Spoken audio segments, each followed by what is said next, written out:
Сәлеметсіздер ме, білім алушылар? Бүгінгі сауат ашу пәнінен онлайн сабағымызды бастаймыз. Сабағымыздың тақырыбы әңгіме оқимын сөз. Сабағымыздың мақсаты әріпті тану, ажырату және оны дыбыспен сәйкестендіру. Білім алушылар, есімізге түсірейікші, сөз неден құралады? Дұрыс айтасыздар, дыбыстан құралады. Дыбыстарды не істейміз? Өте жақсы. Естиміз, көреміз, оқимыз. Сөздерді жазғанда дыбыстарды қолданамыз ба? Осы сұраққа кім жауап берер екен? Өте жақсы. Иә, әріппен таңбалап жазамыз. Дұрыс айтасыңдар. Дыбыстарды әріппен таңбалап жазамыз. Қазір оқулығымыздың 61-ші бетін ашайық. Бірінші жаттығуды қарайық. Жаттығуда мысал әңгіме берілген. Кәне бәріміз тыңдайық осы мысал әңгімені. Есік алдында бір түйір бидай мен жүгері таласты қалды. Мен үремін, деді бидай. Жоқ, мен, деді жүгері. Айтыс аяқталмай қалды. Әтеш келді де екеуін де шоқып жеп қойды. Кәне енді өздерің бір рет оқып шығыңдар.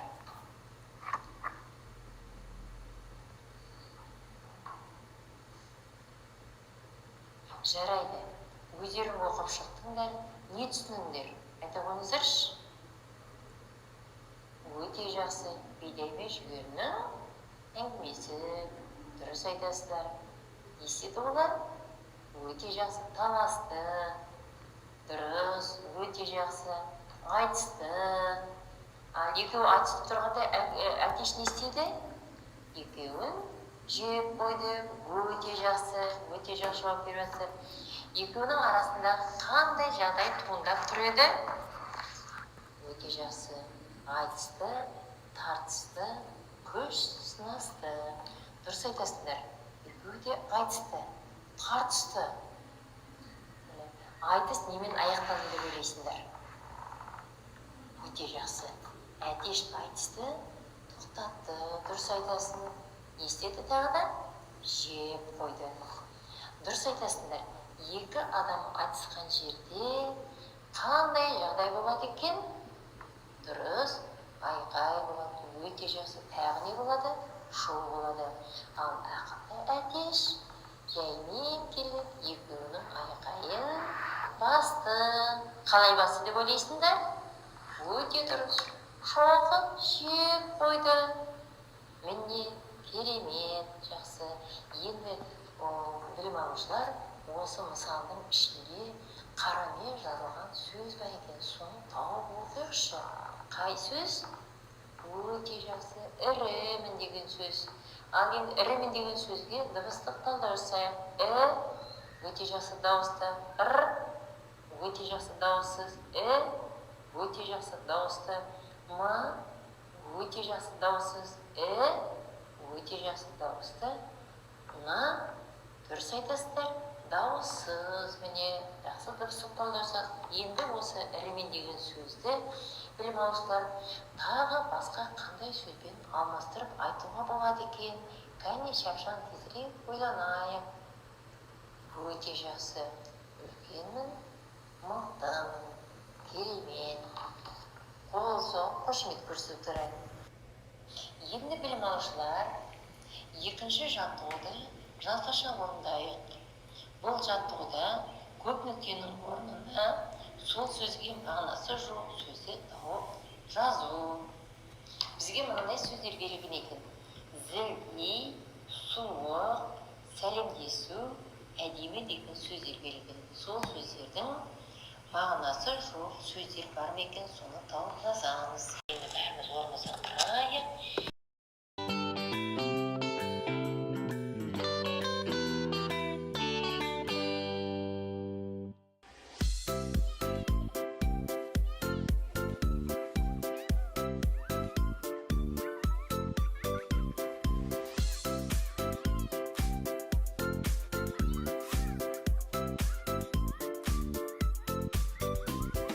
Bala саусақтарың айбат, былай ойнат. Бала балапан, қане қайсы алақан, саусақтарың айбат, былай ойнат. Бір қадам алға басамыз, алақанмен соқ. Бір қадам артқа басамыз, аяқпенен топ. Бір қадам алға басамыз, алақанмен соқ. Бір қадам артқа басамыз, аяқпенен топ.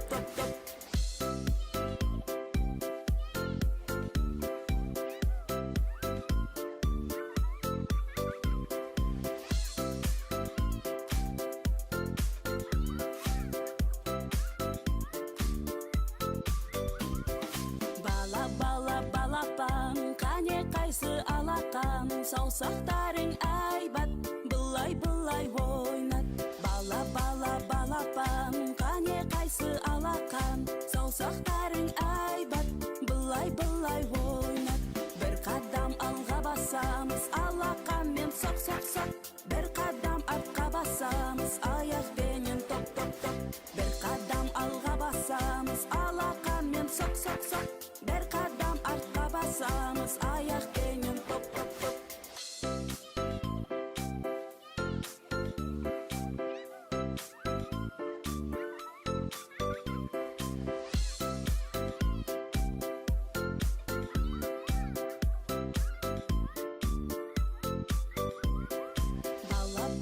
Балапан, қане қайсы алақан, саусақтарың айбат, былай ойнат. Балапан, қане қайсы алақан, саусақтары айбат, былай ойнат. Енді біз оқуымыздың 62 бетіндегі 3-ші жаттығу тапсырмасын орындаймыз. Бұл жаттығуда өлең берілген, яғни өлеңді көшіріп жазу.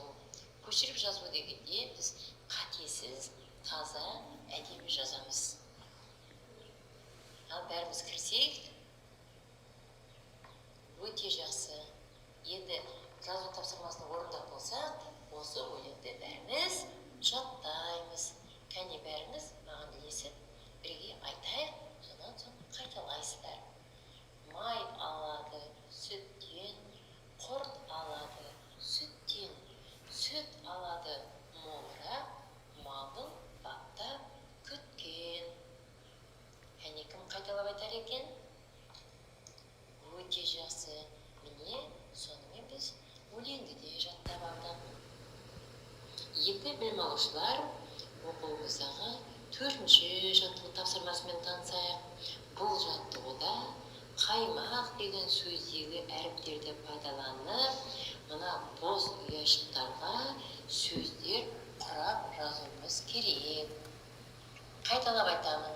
Қаймақ сөзіндегі әріптерді пайдаланып, бос ұяшықтарға сөз жазайық. Бірінші ұяшықта 5 әріптен тұратын сөз, екінші ұяшықта 3 әріптен, үшінші ұяшықта 2 әріптен, төртінші ұяшықта 3 әріптен тұратын сөздер. Кәне шапшаң ойланайық. Білім алушылар, біздер осы сөздерді жазғанда біз нені есімізге түсіреміз? Яғни дыбыс пен әріпті. Неге біз дыбыс пен әріпті түсіреміз? Себебі сөз дыбыстан құралады. Өте жақсы. Дыбыстарды не істейміз? Дыбыстар өте жақсы. Дыбыстарды көреміз, естиміз, жазамыз. Ал әріптерді не істейміз? Әріпті көреміз, таңбалап жазамыз. Енді кім айтар екен? Сөз нені білдіреді? Дұрыс айтасыздар. Сөз белгілі бір мағынаны білдіреді. Қайталап айтамын. Сөз белгілі бір мағынаны білдіреді. Олай болса біздер бүгінгі сабағымызда сөз дыбыстан және әріптен тұрады.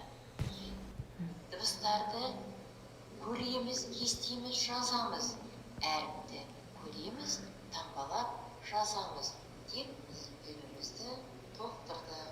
Келесі сабақта кездескенше қош сау болыңыздар.